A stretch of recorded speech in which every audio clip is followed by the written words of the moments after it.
Today on r/IDontWorkHereLady. Berated for reading cereal boxes. Helpful background. I have a social anxiety disorder which used to be completely debilitating, but now, after a lot of hard work, is fairly well managed. I navigate normal routine social interactions in small doses with minimal anxiety and most always have a friend or family with me in public for moral support and to intervene if I get overwhelmed by something. Hubby is great and has helped me a lot to become more functional. Somewhat relevant to the story is that he is 6'4" and what I call work fit. He doesn't go to the gym, he's not buff like that. But he's not scrawny either because he works hard running a construction crew working right alongside the guys. He's a calm, steady presence and never gets upset. The incident. Hubby and I went to the Wally Mart to grab some quick groceries. I wanted to select a different cereal for a change and the ones I was interested in were on the bottom shelf or two. So, I squatted down next to our handbasket and began the process of reading ingredients and comparing my options. Grabbing a box and reading some, grabbing another, reading, put one back, try another, etc. I felt happy doing this, so hubby went a few aisles over to grab some PB&J. Enter Male Karen. Male Karen arrives and asks where some kind of sandwich spread is that I'd never even heard of. I'm now focused in on reading the cereal ingredients so I don't even look up and just say I don't know. Male Karen, well, get up off your behind and help me find it or get someone who can. You're not really doing anything, just rearranging boxes trying to look busy, you're not fooling me. Me, looking up shocked into a reddish belligerent face looming over me with a finger pointing at nothing in particular. I shut down. I can't do anything but shake my head no and try to sink lower into the floor. I look back down at the box in my hand as my hair falls around my head, partly shielding me from my surroundings.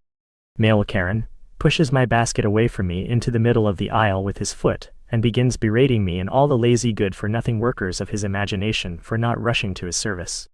I kind of fade out and only really perceive his tone and insistent threatening presence at this point. Enter hubby.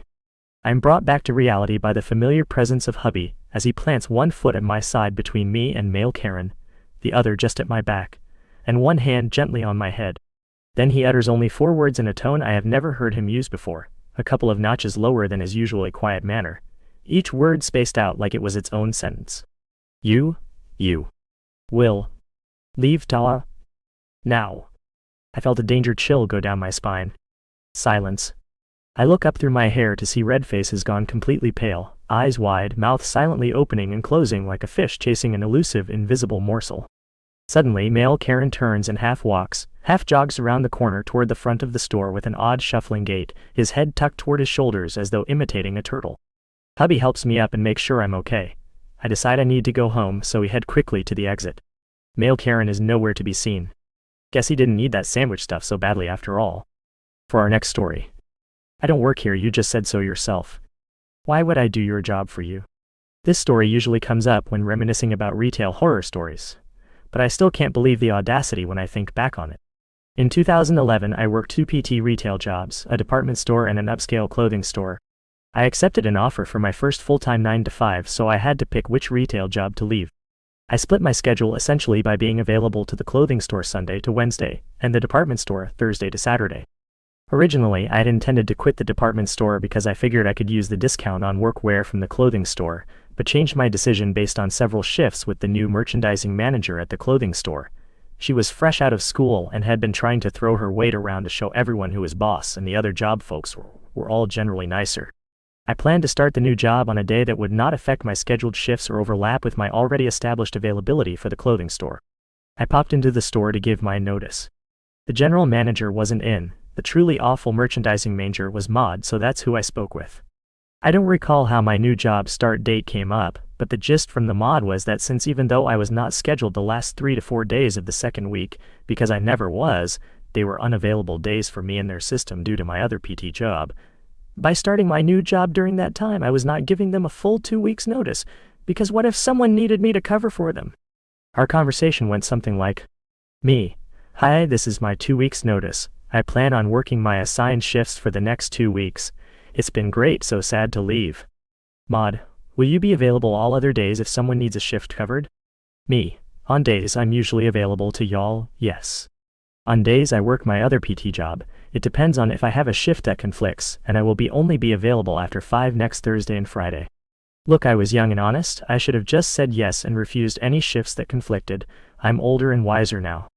Maud, Since you cannot commit to being fully available to cover shifts next Thursday through Saturday, you're not giving us a full 2 weeks notice and therefore are quitting on the spot right now.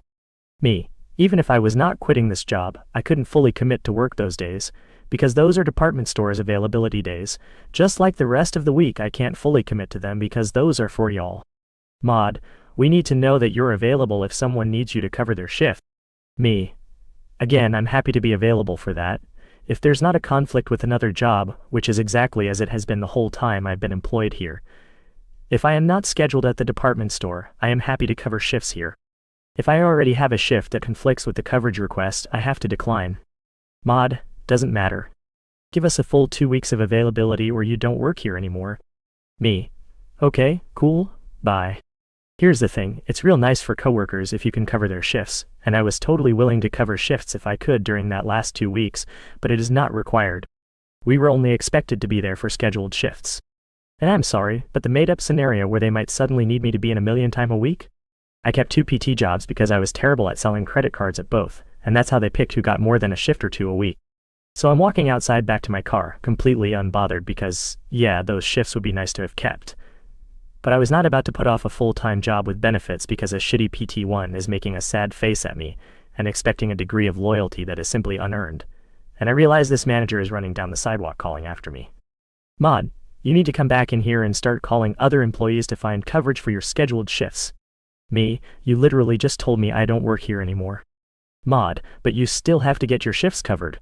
You can sit in the office and call down the list of employees right now. Me, absolutely not. I'm literally no longer an employee. I was happy to work those shifts, and that wasn't enough, so that's a you problem now. When I got back to my car, I got a call from the general manager. She politely told me that if I didn't give 2 weeks notice, I would no longer be in good standing with their parent company and ineligible to work for them or any of their brands ever again. I had no issues with the general manager and explained how it went down and that I would not be changing my stance and was okay with those consequences. We wished each other good luck in future endeavors, and I never went back to retail again after ending the department store job a year or so later. Let's dive into our next story. Fired from Walmart. So at the time this happened, I was in my late 20s and was working as a wireman and moonlighting as a mechanic. As a result of my 2 jobs and a few other factors, I have ended up with a keyring to put a janitor to shame. Apparently this would come into play later on. After a particularly long day, I had gone to Walmart to pick up a few things and I had wandered back towards the electronics part of the store. Standing there with my earpods and listening to music and looking for a replacement phone case, this lady walked up halfway between being next to me and being behind me. I'm in my own little world comparing cases, and by a habit I picked up when I was a librarian's assistant, I was also putting random cases back where they belong while trying to find what I needed. This lady has started rattling away about something that I couldn't hear, and after saying something to get my attention a couple times, she tapped me on the shoulder. Turning around, I removed one pod so I could hear her, and she repeated herself asking me where something was. I replied I had no idea and went back to what I was doing. This apparently did not sit well with the resident Karen, and she stormed off to find the manager. Some 20 minutes later, I find my way to the camping section for some other item I needed. From the far end of the aisle, here comes Karen with a poor befuddled manager in tow pointing me out, squawking away about something I couldn't hear. As they approached, I see she is pointing at me and the manager takes over, finally putting on his big boy pants. Again, I removed my pods to see what they have come to disturb me with. The manager asks me why I refused to help earlier. I replied that it's not my job to help someone find something they couldn't find on their own. Apparently this was the wrong reply, and he proceeds to chew me up one side and down the other. At this point I have realized what is going on, and I halfway play along while trying to contain my fitful laughter. He tells me I need to turn my keys in and that I am suspended until further notice. After a flippant and dismissive comment from me, the manager then proceeds to do his best impression of a cartoon character's volcanic explosion of anger and lets loose. Apparently I am fired effective immediately and can no longer apply to work for any Walmart ever again. I can no longer contain myself and start laughing hysterically while I tell him I don't work here. He tells me that of course I don't, he just fired me. I then clarified and tell him I never worked for Walmart ever, never even applied. At this stage, the local Karen has turned several shades of embarrassingly red, and the manager has joined her, his anger fleeing faster than a track star when he realizes his mistake. Still giggling uncontrollably, I grabbed my cart and strolled away while she proceeded to dole out apologies for the entire affair. Our last story for today. You're on the floor. You must work here. Woke up to 4 sick kids. So, I do as any responsible parent and keep them home from school and give work a heads up I won't be coming in. Now, I know that calling in on a Monday after the holiday weekend is a huge no-no, so I'm already stressed, you know? But they can suck it, 'cause I'll do whatever is in the best interest of my children. Which lead me to going to the store. I started to feel ill and wanted to get to Kroger before it all hit me. My wife stayed back with the kids, as she wasn't feeling well either. So I ran to the store. I grabbed some popsicles, Gatorade, etc. for some feverish kids. Then, I head over to medication area to get some chest rub and those shower crystals to help you breathe in the shower. Some lady is in front of me the whole way there.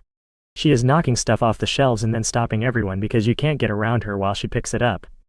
And the whole time she's mumbling to herself about how people will just have to wait, and she's sorry, but it's just how it is, yada yada yada.